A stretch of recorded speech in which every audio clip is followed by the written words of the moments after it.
All right. Well, one of the cool things about being a pastor around this place is you get to be in a lot of people's lives. And so a couple of weeks ago, I was driving a couple of young guys from our congregation, two little boys, and we were headed to a pool.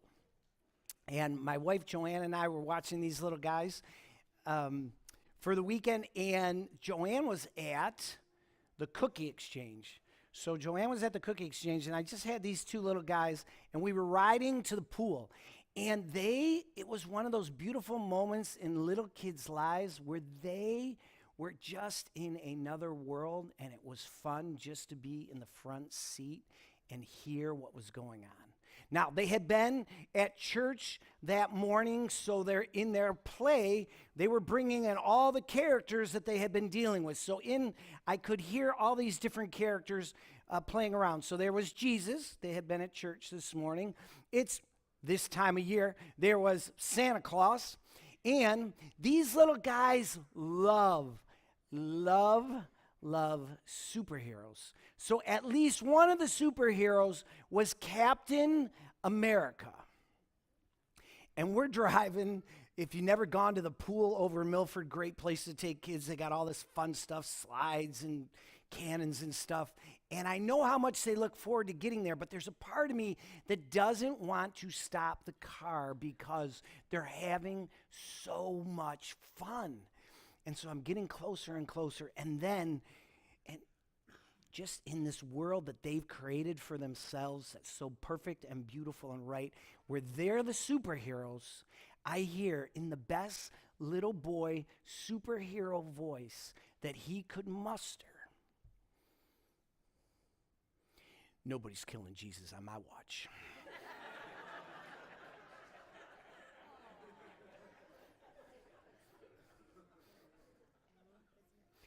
And he was serious. And in that moment, as a good pastor, what did I do? I stopped, I paused, I talked to them about the necessity of Jesus' death and how no, I couldn't break that moment, right? But that world that they were engaged in is the world in some sense that we're all engaged in, right? It's the either or world. It's the world of good and bad. It's the world of are you in or are you out? And as they go from that stage of development, right, of that stage where everything's possible, where we have these superpowers, where we can grow, where we can be, right, then usually, you get to those middle school years, and there's a different either or that starts to kick into place. Either you're in the right group or you're not in the right group. Are you in the popular clique or are you not so much? Are you left kind of by your side? Did you make the team? Did you not make the team? Do you count? Do you not count? We go from the joy of childhood where everything is possible to the middle school years kind of kick in, and then we get into this world that we're all familiar with, this world of winning and losing, either or. Either you're winning or you're losing. And we know the scorekeeping. And we know the scorekeeping and how it beats us down. And so today, as we come at this Christmas time, we're in this series called Let There Be Hope. Let there be hope. And as we come now, it's the day before Christmas Eve, so tomorrow night we'll be here. But in this season of getting up to here, we're in this thing called Advent. And Advent is walking up. It's walking up to Christmas. And as we walk up to Christmas, it's engaging the joy and the hope of this moment, of this season. So, as we take a look at this, let there be hope, we've seen that hope is a person, that hope comes in a person, that hope is Jesus Christ, who came for us, loves us, died for us to free us. And so today, our prophet, we've been looking in the prophets, if you haven't been with us, each prophet of the Advent season, today's prophet is Micah. And in Micah chapter 5, we read these words. We read these words of hope that are coming in a person. But you, Bethlehem, Ephraim, and that's simply another name for Bethlehem, a more ancient name for Bethlehem. Though you are small among the clans of Judah, though you're not in the clique, though you're not with the popular kids, even though that's you, out of you will come for me one who will be ruler over Israel, whose origins are from of old, from ancient times. Therefore Israel will be abandoned until the time when she who is in labor bears a son, and the rest of his brothers return to join the Israelites. He will stand and shepherd his flock in the strength of the Lord, in the majesty of the name of the Lord his God, and they will live securely, for then his greatness will reach to the ends of the earth, and he will be our peace. And he will be our peace. Now, these are the words of our God and our King, and we are thankful for them, for in them we find true and everlasting life.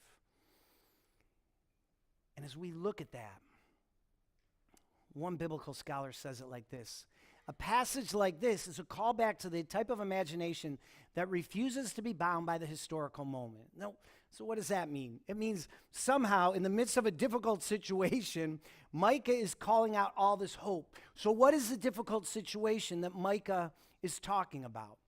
Well, if we would take today's reading and we would just go up one verse, we would see what's going on. Marshal your troops now, city of troops, for a siege.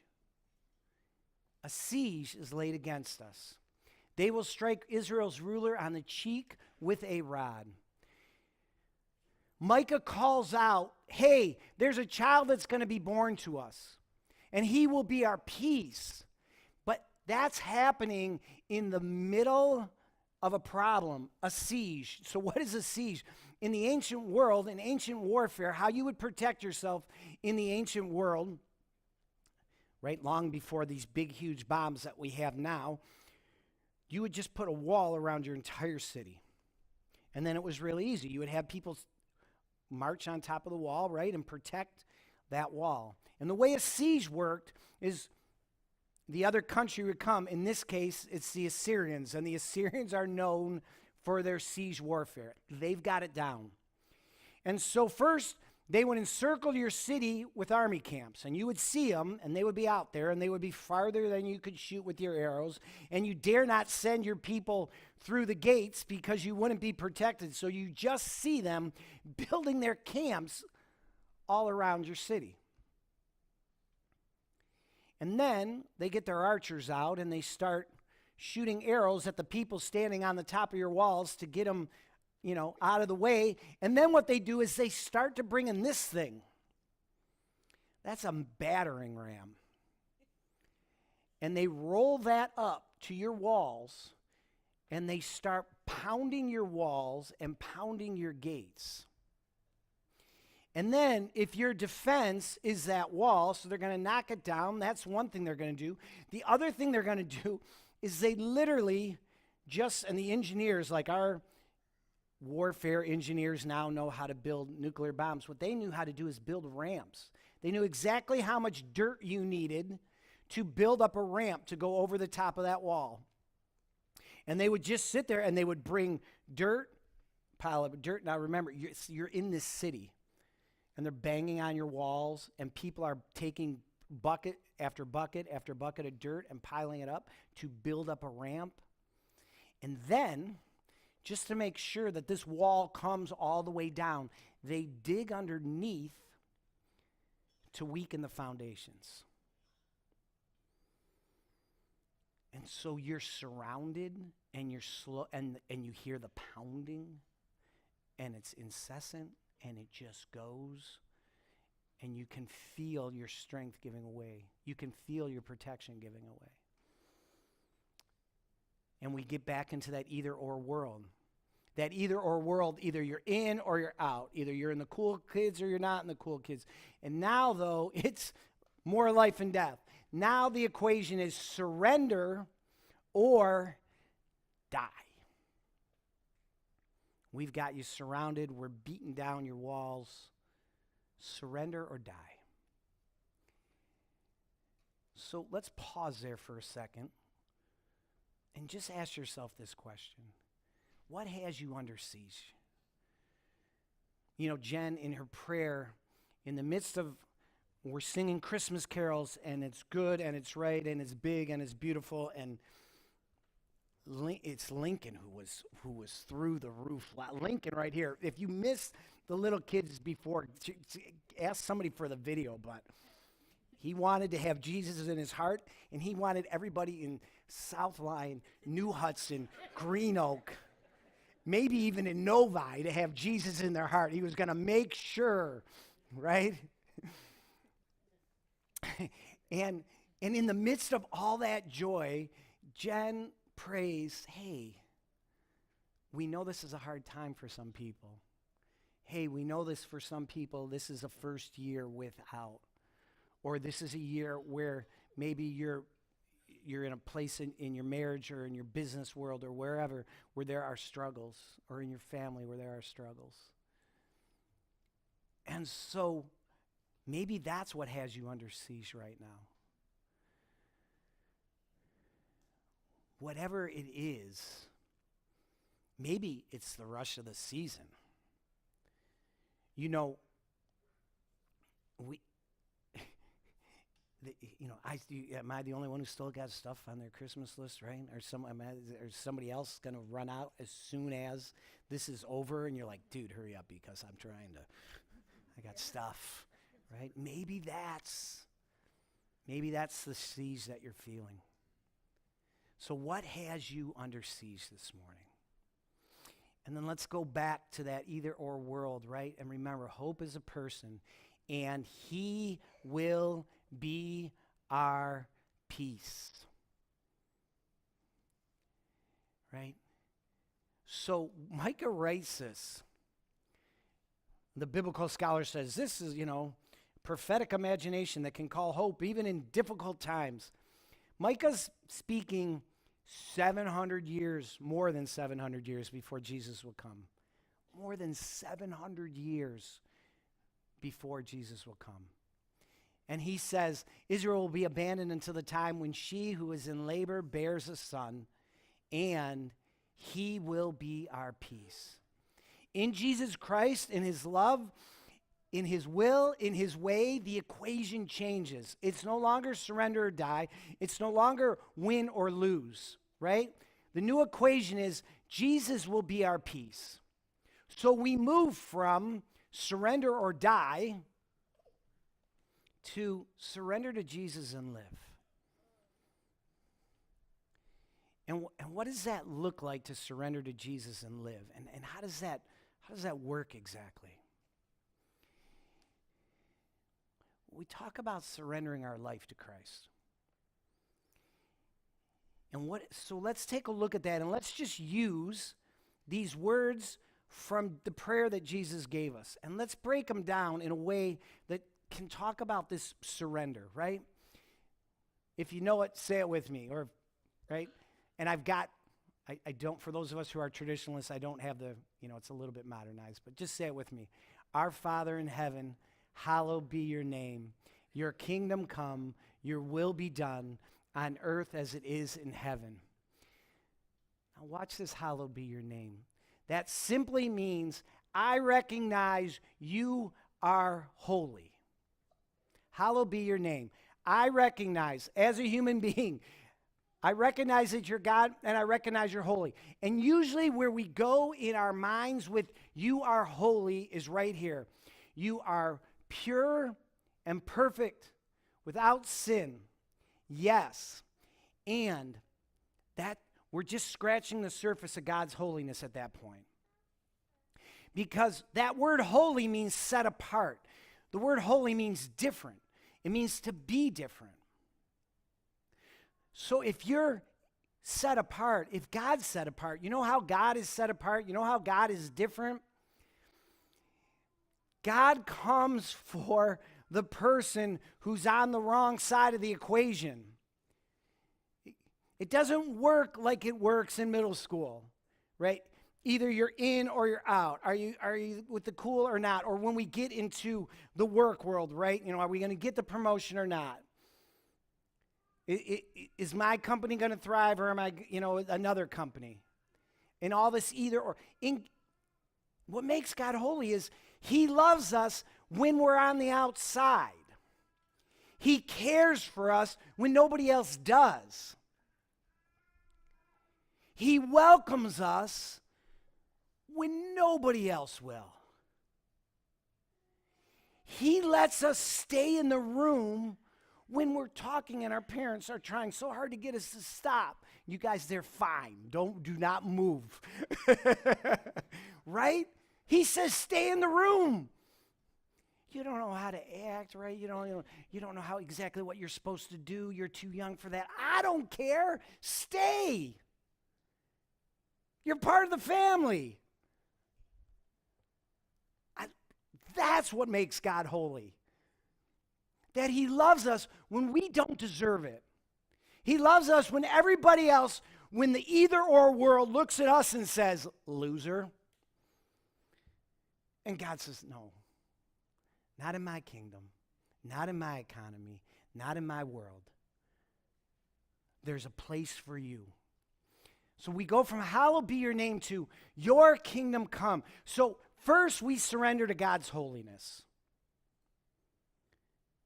Right? Hallowed be your name. I recognize your holiness. I see your holiness. Now there's two ways that we can play your kingdom come. There's what I would call the easy way to pray your kingdom come, and it works like this. Your kingdom come. I'm waiting. You do it. You're God. You got this under control. Your kingdom come. I'm really going to look forward to when that happens. And then, there's another way that we pray that. I surrender. So your kingdom come in my life. Your kingdom come in my life. The priorities of your kingdom comes in my life.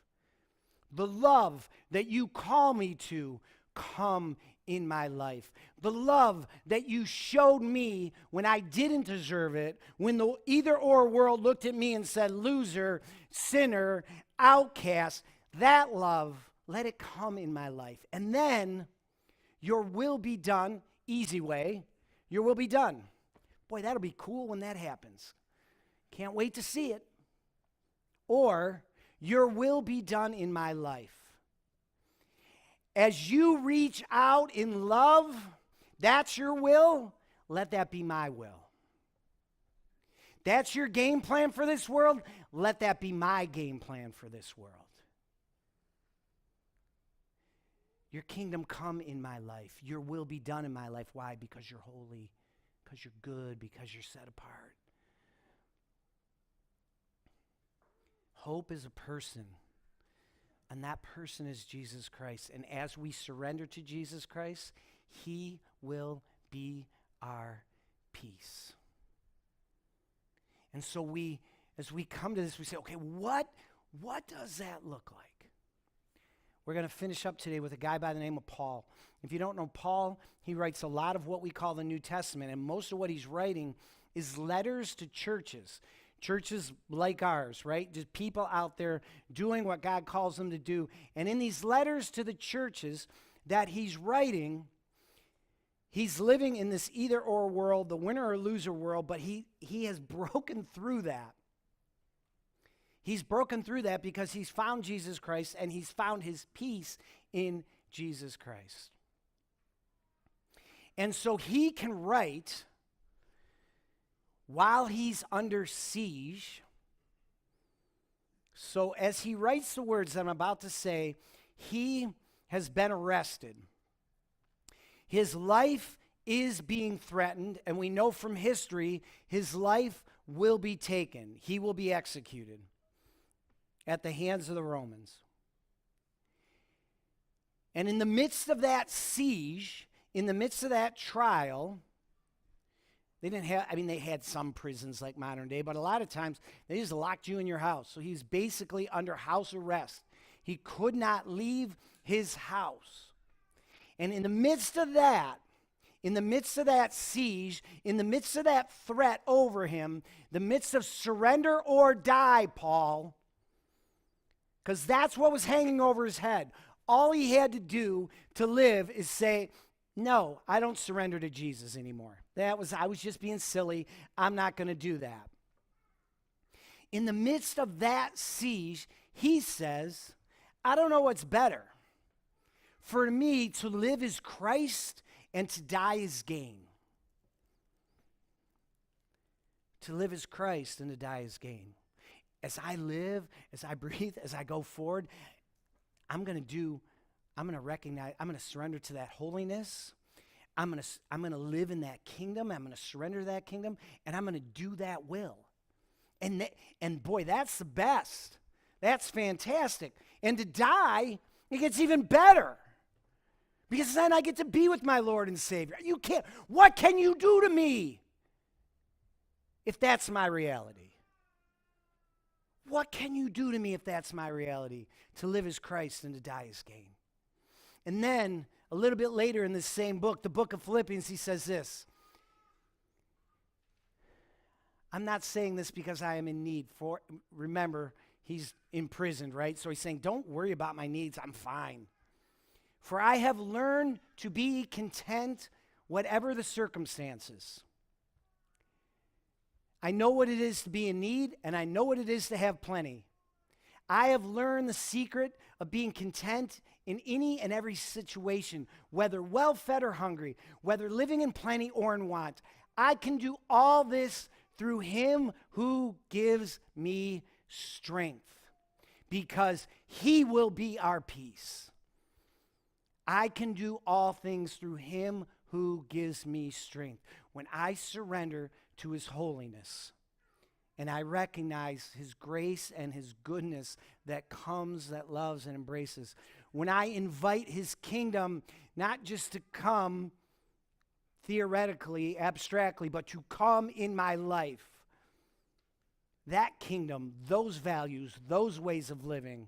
When I surrender to his will and I say, your will be done in my life, then for me to live as Christ and to die is gain, and you can't take my peace. You might break my heart and I might cry, but in the back of my mind, I will grieve as those who have hope. Because to live as Christ and to die is gain, and I, through Christ, can learn to be content in any circumstance. That's the call. It's the call of surrender. And in the world, it doesn't work, right? But when I was a child, I thought like a child. I acted like a child. When I became adult, I put childish things away from me.